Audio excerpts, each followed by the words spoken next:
ये पत्थरें परमेश्वर की शक्ति और उनके अद्भुत योजना का प्रतीक है।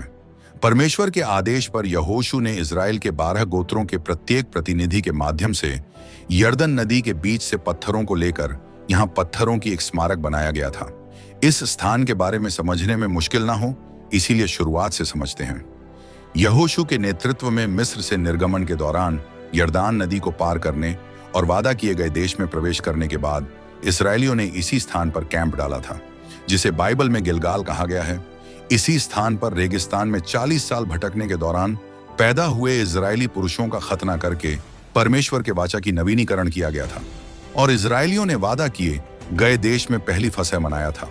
और कनान पर विजय के दौरान इजरायलियों के लिए यह स्थान एक केंद्रीय सैन्य अड्डे के रूप में कार्य किया था। इसके साथ यरदन नदी को पार करने के दौरान परमेश्वर ने यरदन नदी की पानी को 2 भाग में अलग कर दिया था। इजरायलियों के लिए यह चमत्कारिक अनुभव वैसा ही था जैसा कि परमेश्वर ने मूसा के द्वारा से लाल सागर को 2 भाग में अलग कर दिया था। इसी चमत्कारिक घटना को यादगार बनाने के लिए परमेश्वर के आदेश पर यहोशू ने इजराइल के 12 गोत्रों के प्रत्येक प्रतिनिधि के माध्यम से यरदन नदी के बीच से पत्थरों को लेकर यहाँ एक मानव पद चिन्ह के घेरे में पत्थरों की एक स्मारक स्थापित किया गया था, जैसा कि आप यहाँ देख सकते हैं।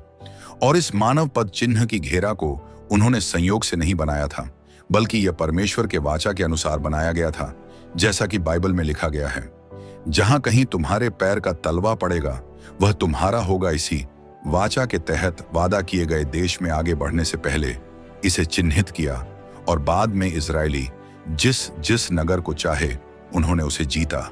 पत्थरों का यह स्मारक इतिहास का एक ऐसा स्तंभ था जो आने वाली पीढ़ियों के लिए शिक्षा का स्रोत और परमेश्वर की शक्ति और उनके अद्भुत योजना का प्रतीक बना।